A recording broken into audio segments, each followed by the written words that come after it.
Hi friends, welcome to my channel. My name is Soni. आज जो हम करने जा रहे हैं वो करेंगे अपॉइंटमेंट ऑफ एन ऑडिटर के बारे में पढ़ेंगे, जो आज है हमारा लेक्चर नंबर 4। प्रीवियस 3 लेक्चर्स मैंने ऑलरेडी अपलोड कर दिए। एक बार आप मेरे चैनल पे जाके चेक कर लीजिएगा, उन्हें अच्छे से देख लीजिए तो और अच्छे से आपको ये जो टॉपिक है ऑन अपॉइंटमेंट ऑफ ऑडिटर वो अच्छे से आपको समझ आ जाएगा। आज जो हम पढ़ेंगे वो पढ़ेंगे कि ऑडिटर जो होता है, कोई भी कंपनी किसी ऑडिटर को अपॉइंट करती है तो उन उसकी कंपनी का क्या प्रोसीजर होता है। ठीक है, एक हो गया सोल ट्रेडर फर्म, एक हो गया पार्टनरशिप फर्म और गवर्नमेंट कंपनीज हो गया। ठीक है, उनमें अलग अलग प्रोसीजर होता है कि ऑडिटर को कैसे अपॉइंट कराया जाता है। फर्स्ट जो पढ़ेंगे हम फर्स्ट ऑडिटर के बारे में पढ़ेंगे। फर्स्ट ऑडिटर क्या होता है हमारा? फर्स्ट ऑडिटर वही होता है जब भी कंपनी का शुरुआत होती है, जब भी कंपनी का इनकॉर्पोरेशन होता है तो एक जो सबसे पहला ऑडिटर अपॉइंट किया जाता है उसे हम बोलेंगे फर्स्ट ऑडिटर। सेकंड जो होता है वो सब्सिक्वेंट ऑडिटर होता है। फर्स्ट ऑडिटर के बाद जो भी सेकंड, थर्ड, फोर्थ ऑडिटर्स आएंगे कंपनी में उसे हम जो बोलेंगे वो बोलेंगे सब्सिक्वेंट ऑडिटर। थर्ड जो आता है वो आता है हमारा कैजुअल वैकेंसी। कैजुअल वैकेंसी क्या होता है? बाई चांस कोई भी ऑडिटर है कंपनी का, by chance due to any reason उसकी डेथ हो गई है या उसने रेजिग्नेशन ले लिया या फिर उसका रिटायरमेंट हो गया है, तो इसलिए जो है उसकी जगह पे किसी और ऑडिटर को अपॉइंट किया जाता है, उसे हम बोलेंगे कैजुअल वैकेंसी। ठीक है, तो अब हम आगे स्टार्ट करते हैं। अब आता है हमारा appointment of auditor in case of sole proprietor. The appointment of auditor in case of sole trader is done by the owner of the business. In case of sole traders, the auditor generally acts as an accountant who also prepares accounts besides checking their accuracy. जो भी soul trader firm का owner होता है, आपको पता है soul trader firm जो चला रहा होता है वो एक ही पर्सन चलाता है, तो सारे डिसीशंस भी वही लेता है, ऑडिटर को अपॉइंट भी वही करता है। जो भी ऑडिटर को वो अपॉइंट करेगा वो एज अ अकाउंटेंट भी काम करेगा, क्योंकि अलग से तो कोई उसने अकाउंटेंट रखा नहीं है ना ओनर ने। तो वो क्या करेगा, जो भी ऑडिटर अपॉइंट करेगा वो फाइनेंशियल स्टेटमेंट्स भी प्रिपेयर करेगा कंपनी के, और उनकी एक्यूरेसी को भी फिर वो बाद में चेक करेगा। ठीक है, अब आता है हमारा as he is appointed by an individual, he must get clear instructions from his client in writing as to what he is expected to do. His work and its scope will depend upon the agreement with his client. Since the appointment of auditor is not under any statute, therefore the rights and duties will depend upon the agreement. फिर जब कोई भी auditor का appointment हो जाता है, जो soul trader होता है, जो भी ओनर होता है बिजनेस का, वो एक एग्रीमेंट प्रोवाइड करता है अपने ऑडिटर को, जिसे उसने अपॉइंट किया है। उस एग्रीमेंट में क्लियर इंस्ट्रक्शंस लिखे होते हैं कि उसमें उसे क्या वर्क करना है, क्या ड्यूटीज़ है उसकी, क्या राइट्स है, क्या लाइबिलिटीज़ है। ठीक है, ऑलरेडी हमें पता है कि जो सोल ट्रेडर का ऑडिट करना ज़रूरी नहीं है अंडर एनी लॉ, फिर भी ओनर एक एग्रीमेंट प्रोवाइड करता है अपने ऑडिटर को जो उसने अपॉइंट किया है, और वो उस एग्रीमेंट के अनुसार सारा काम करता है। ठीक है, नेक्स्ट जो आता है वो आता है हमारा appointment of auditor in case of partnership. The auditor of partnership firm is made by mutual consent of all the partners. आपको पता ही है जो पार्टनरशिप फर्म होती है वो दो लोग चला रहे होते हैं। ठीक है, तो बाय चांस कभी पार्टनर्स के बीच में कुछ भी मिसअंडरस्टैंडिंग्स हो जाती है या कुछ भी हो जाती है, तो उन्हें वो दूर करने के लिए एक ऑडिटर को अपॉइंट किए करते हैं, जो उनकी फाइनेंशियल स्टेटमेंट्स को चेक करता है, ऑडिट करता है और फेयर वैल्यू निकालता है। तो जो दोनों पार्टनर्स का एक म्यूचुअल कंसेंट होता है, तभी उनके जो बुक्स ऑफ अकाउंट्स है उनका ऑडिटर अपॉइंट होता है और वो ऑडिट करता है। नेक्स्ट जो आता है वो आता है हमारा अपॉइंटमेंट ऑफ कंपनीज ऑडिटर।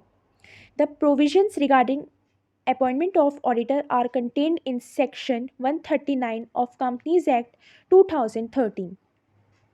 आपको पता ही है कि अब जो कंपनीज एक्ट 2013 के अंडर ये कंपलसरी हो गया है कि जो भी कंपनीज़ है उन्हें अपने बुक्स ऑफ अकाउंट्स को ऑडिट कराना ज़रूरी है।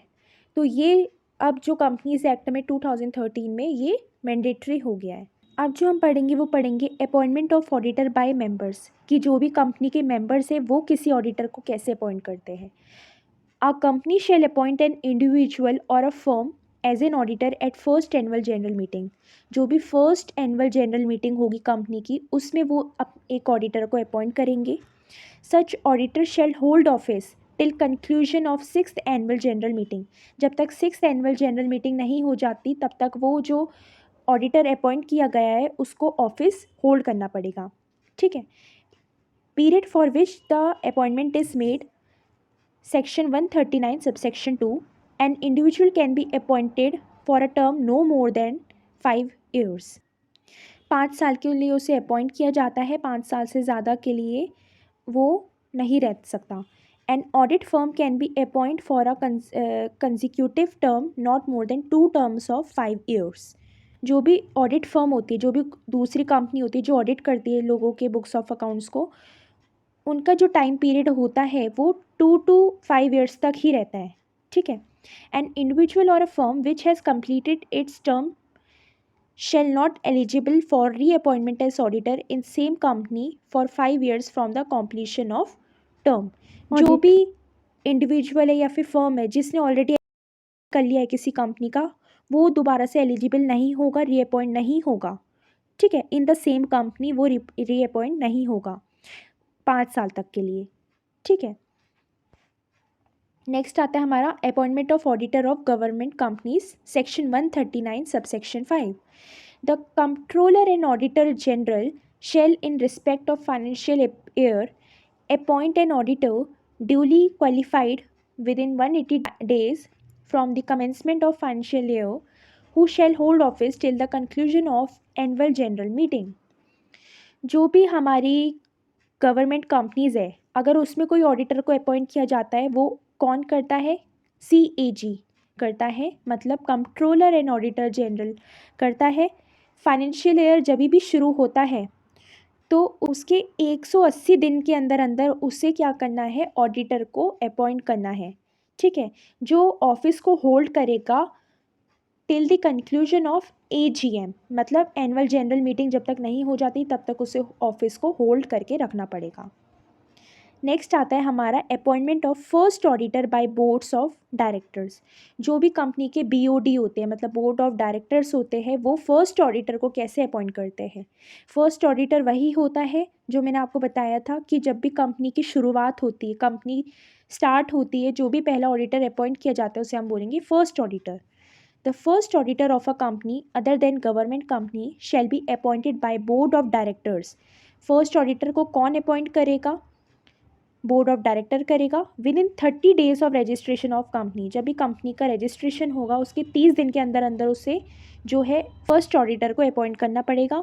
If the board fails to appoint first auditor, it shall inform the members of company who shall appoint auditor within 90 days at extraordinary general meeting. अगर by chance जो board of directors होते हैं company के, ठीक है, वो first auditor किसी भी रीज़न की वजह से अपॉइंट नहीं कर पाते, तो उनकी ड्यूटी है कि वो इन्फॉर्म करे शेयर होल्डर्स को, कंपनी के जो भी कंपनी के शेयर होल्डर्स हैं उन्हें इन्फॉर्म करे, या जो भी कंपनी के मेंबर्स हैं उन्हें इन्फॉर्म करे, कि जिससे कि वो जो ऑडिटर है वो अपॉइंट कर पाए 90 days के अंदर अंदर। और ऑर्डिनरी जनरल मीटिंग से पहले पहले उससे क्या करना है? 90 days के अंदर अंदर उन्हें ऑडिटर को अपॉइंट करना है। Who shall hold the office till conclusion of first annual general meeting. जब फर्स्ट AGM होगी उस तब तक उसे क्या है? ऑफिस को होल्ड करके रखना पड़ेगा। नेक्स्ट आता है हमारा appointment of first auditor of government company. Government company का फर्स्ट ऑडिटर कैसे अपॉइंट होता है? The first auditor of government company shall be appointed by controller and auditor general with in 60 days of registration of company. याद रखिए, government company का जो auditor होता है कौन अपॉइंट करता है? CAG करता है, मतलब कंट्रोलर एंड ऑडिटर जनरल करता है appoint. With in 60 days, 60 days के अंदर अंदर उससे क्या करना है? अपॉइंट करना है एक ऑडिटर को। In case of its failure to appoint first auditor, then board of director shall appoint auditor within next 30 days। ठीक है। अगर बाई चांस क्या होता है, किसी भी रीज़न की वजह से जो CAG होता है वो अपॉइंट नहीं कर पाता है, फेल हो जाता है अपॉइंट करने में फर्स्ट ऑडिटर को, फिर बोर्ड ऑफ डायरेक्टर्स की ड्यूटी होती है कि वो 30 दिन के अंदर अंदर क्या करे? अपॉइंट करे किसी ऑडिटर को। अगर वो बोर्ड ऑफ डायरेक्टर फेल हो जाता है फर्स्ट ऑडिटर को अपॉइंट करने में, तो जो मेंबर्स हैं उन्हें अपॉइंट करना होगा। ठीक है, ये मैंने आपको अच्छे से समझा दिया है। नहीं समझ आया है तो एक बार वीडियो को फिर से रीप्ले करके देखिएगा, या फिर मुझे कमेंट बॉक्स पे कमेंट कर दीजिएगा कि मैम समझ नहीं आएगा, मैं आपको एक सेपरेट वीडियो फिर से बना कर दे दूँगी। ठीक है। कैजुअल वैकेंसी क्या होता है? कैजुअल वैकेंसी मैंने आपको बता ही दिया है। The casual vacancy of auditor accept in case of government company. Government company को छोड़ के जो भी बाकी कंपनीज़ हैं, उसकी जो कैजुअल वैकेंसी होती है ऑडिटर की, उन्हें कौन फिल करता है? बोर्ड ऑफ डायरेक्टर्स 30 डेज़ के अंदर अंदर। अगर बाई चांस किसी की डेथ हो गई, किसी ने काम छोड़ दिया, कुछ भी हो गया, तो उसके 30 दिन के अंदर अंदर उन्हें बोर्ड ऑफ डायरेक्टर्स को अपॉइंट करना पड़ेगा कैजुअल वैकेंसी के थ्रू एक ऑडिटर को। But if it arises as a result of resignation of the auditor, अगर वही ऑडिटर जो है वो रेजिग्नेशन ले लेगा, तो कंपनी को अप्रूव करना होगा, तभी वो माना जाएगा रेजिग्नेशन। तो उसे जो है first next annual general meeting तक रुकना पड़ेगा, ऑफिस को होल्ड करके रखना पड़ेगा 3 महीने के अंदर अंदर, जब तक बोर्ड ऑफ डायरेक्टर्स का रिकमेंडेशन नहीं आ जाता। ठीक है। नेक्स्ट आता है हमारा casual vacancy in case of government company. Government company के केस में क्या होता है? Shall be filled by CAG। याद रखना बस, गवर्नमेंट कंपनी के केस में कौन करता है? CAG। विद इन 30 डेज, 30 दिन के अंदर अंदर उसे करना होता है। If he fails to fill the vacancy, the board shall be fill the vacancy within next 30 days. जो भी बोर्ड ऑफ डायरेक्टर्स होते हैं, फिर उनका काम है, उन्हें वैकेंसी फिल करनी पड़ेगी। ठीक है। मैं आपको ये इधर एक बार थोड़ा सा समझा देती हूँ। अगर जैसे CAG होता है गवर्नमेंट कंपनीज़ में, अगर वो अपॉइंट नहीं कर पाता है, फेल हो जाता है, तो कौन करेगा? बोर्ड ऑफ डायरेक्टर्स करेंगे। ठीक है। अगर बोर्ड ऑफ डायरेक्टर्स फेल हो जाते हैं, तब कौन करता है? कंपनी के शेयर होल्डर्स। ठीक है, या फिर मेंबर्स करते हैं। That's it. होप सो आप सबको समझ आया होगा। नहीं समझ आया है तो एक बार रीप्ले करके देखिएगा। फिर भी नहीं समझ आता है तो मुझे आप कमेंट कर सकते हैं कि मैम समझ नहीं आया है, तो मैं दोबारा से आपको एक न्यू वीडियो के साथ अच्छे से, उसमें और अच्छे एक्सप्लेनेशन के साथ मैं आपको दोबारा से वीडियो शेयर करूँगी। और अगर आपको इसका PDF चाहिए तो मैं आपको अपनी ईमेल आईडी डिस्क्रिप्शन में डाल दूँगी। आप ईमेल आईडी पे मुझे मैसेज कर सकते हैं PDF के लिए, मैं आपको पूरी PDF सेंड कर दूँगी। ठीक है। तो दैट्स इट। नेक्स्ट जो लेक्चर है उसमें हम करेंगे qualifications and disqualifications of auditor. ठीक है। तो फिर वेट करिए नेक्स्ट वीडियो का। अगर आपको मेरा ये वीडियो अच्छा लगा तो प्लीज़ सब्सक्राइब करना। ठीक है, लाइक करिए, कमेंट करिए और प्लीज़ शेयर करिए जितना हो सके। और मुझे सपोर्ट करेंगे तो मैं ऐसी ही और वीडियोस लाऊंगी। तो प्लीज़ सपोर्ट, और thank you everyone. Have a nice day.